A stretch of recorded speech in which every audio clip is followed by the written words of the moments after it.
السلام عليكم، مرحبا بكم في القناة. كنتمنى تكونوا بخير وعلى خير. معكم حسناء.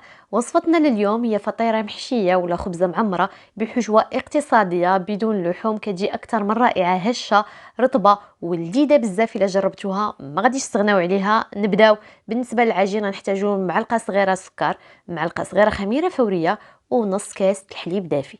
بالنسبة للكأس المستعمل هو كأس من فئة 200 ملي، يعني استعملت 100 مليلتر ديال الحليب دافي. غادي نخلط كلشي مزيان وغادي نغطيه نخليه يتفاعل واحد 5 دقائق ونرجعوا ليه. هنا من بعد ما تفاعل غادي نضيف باقي المكونات: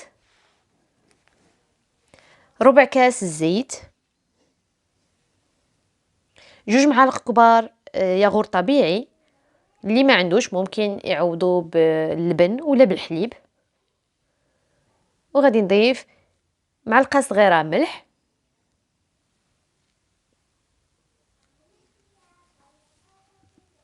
فيما نضيف شو مكون نخلطو هكا مزيان باش يتجانسوا العناصر.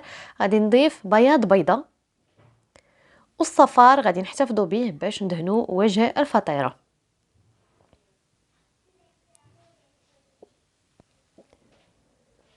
غادي نضيف الدقيق بالتدريج.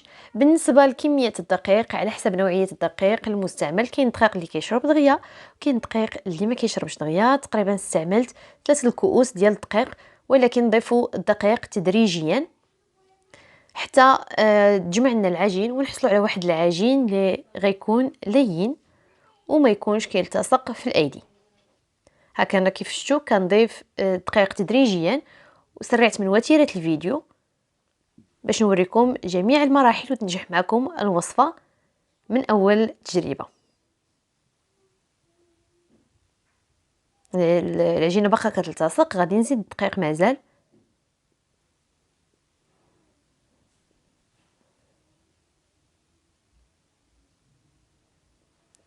غناخدها ونحطها فوق سطح العمل، نرش شويه ديال الدقيق وغادي نحاول ندلكها شويه وانا كنضيف الدقيق حتى ما يبقاش عندنا العجين كيلتصق. ما نديروهاش عاوتاني قاصحه بزاف وما تخليوهاش كتلتصق بالايدي. غادي ندلكو هكا شويه، تقريبا واحد 3 ديال الدقائق. صافي ها هي هنا جمعتها. هذا هو الشكل ديالها، كتكون رطبه لينه. غادي نحطها وغادي نغطيها ونخليها ترتاح لمده ساعه.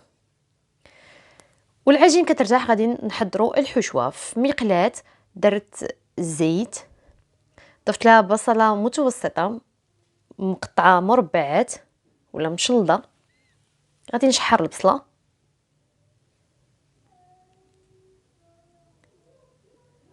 غادي نضيف توابل. ضفت بزار، شويه سكنجبير، شويه سودانيه،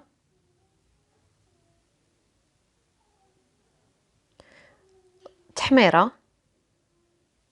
بالنسبه لكميه البهارات كتبقى على حسب الذوق ديالكم. هنا ضفت الثوم بودره، الا ما عندكمش متوفر ممكن تضيفوا الثوم، يعني نتوما تحكوها. غادي نشحر كلشي مزيان وغادي نضيف هنا عندي فلفل احمر مقطع، يعني ممكن تضيفوا الاحمر ممكن تضيفوا الاخضر، المهم اللي متوفر عندكم في المنزل، كيعطي واحد الطعم رائع في هذه الحشوه. وغادي نضيف بطاطا مقطعه مربعات، سلقتها من قبل. تقريبا سلقت 3 الحبات بطاطا متوسطه، قطعتها وسلقتها في الماء وصفيتها. من الافضل بطاطا توجدوها قبل العجين. صافي غادي نحاول نشحر كلشي وغادي نضيف الربيع ونحاول يعني تدخل العطريه مزيان في هذيك البطاطا. واكيد غادي نديروا الملح، نسيت ما ذكرتوش. غنضيف معلقه صغيره د الهريسه، اللي كيبغي الحار بزاف ممكن يضيف معلقه كبيره. صافي غادي ندخل ديك العطريه مزيان حتى تشرب هذيك البطاطا، وغادي نحيدو على جنب. في مقلاة اخرى غادي ندير القليل من الزيت، غادي نضيفو البيض، غندير 3 البيضات،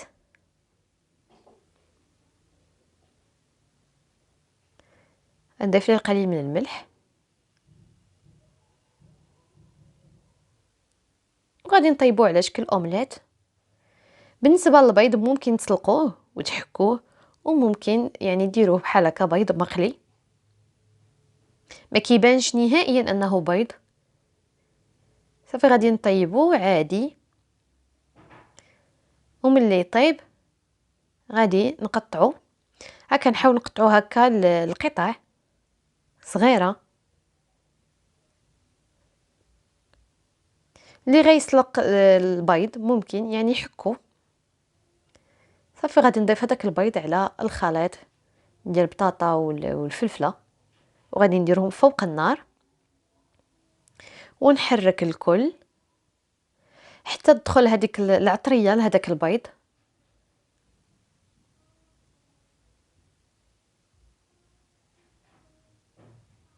هاد الحشوه لذيذه بزاف. صافي غنبقى نحرك وهي فوق النار، نحاولوا وحنا كنحركوا يعني ما نمعسوش هذيك البطاطا، نخليوها هكاك يعني المربعات ديالها يكونوا باينين، ما نعجنوهاش، نحاولوا ما تعجنش. صافي ونطفي على النار ونمروا للعجين. من بعد ما العجين ارتاح لمده ساعه غادي نقسموا القسمين. هانتوما شوف كي ولا رطب مزيان. غادي نقسموا القسمين،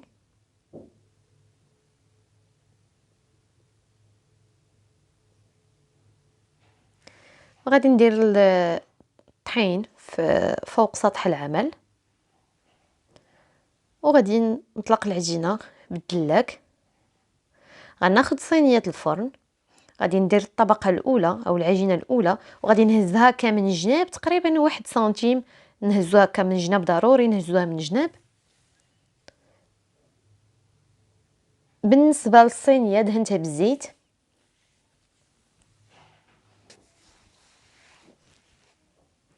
صافي غادي ناخذ الكره الثانيه، غادي نطلقها حتى هي مزيان، غادي نحاول نلفها باش تجيني ساهله نحطها فوق، يعني فوق يعني باش نغطي بها الطبقه الاخرى. هنا الحشوه من بعد ما بردات غادي نضيفها وغادي نحاول نوزعها مزيان. كيف شفتوا يعني العجينه الاولى هكا طالعه بواحد سنتيم من الجوانب، ضروري تطلعها من الجوانب باش ما تخرج لناش الحشوه. صافي غادي نقاد هكا مزيان، وهنا غادي نضيف الفرماج او الجبن محكوك، كيبقى اختياري. الا ما عندكمش متوفر ممكن تستغناو عليه، ولا ممكن تستعملوا الجبن داك ديال الساندويتش كيجي زوين حتى هو. صافي غادي نغطيو هكا الفطيره، وغادي نحاول هكا ديك العجينه، ها نتوما العجينه الفوقانيه غادي نحاول نلبسها العجينه الاخرى بحال كي كنديروا البسطيله. هانتوما كنديرها وكنخشيها من التحت وكنقرص هكا بشويه.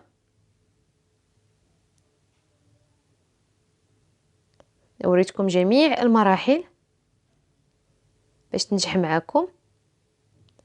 صافي غادي نقاد هكا، غادي نستمر نغلفها مزيان بهذيك العجينه من الجوانب،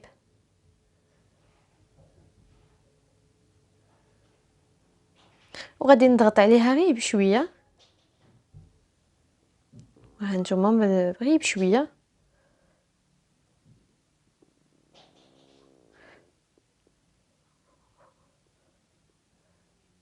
وغادي نغطيها ونخليها ترتاح لمده نصف ساعه.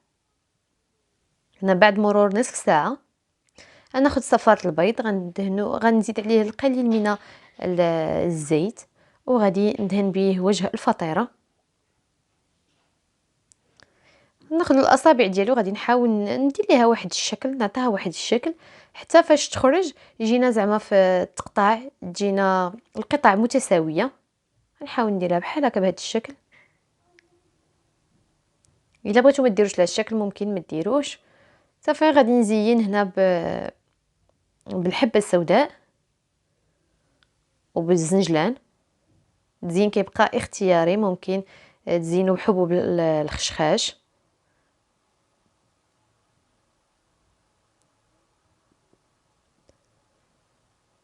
وندخلوها الفرن مسخن على درجة حرارة 180 درجة من التحت حتى تحمر، ونشعلوا عليها من الفوق تحمر. وبصحة وراحة، بالصحة وراحة للناس اللي غادي تجرب الوصفة من دابا بصحتكم وراحتكم. وإلا طبقتوا أي وصفة من وصفات القناة ما تنساوش ترسلوا لي تطبيقاتكم عبر صفحتي على الانستغرام أو صفحتي على الفيسبوك، أكون جد فرحانة.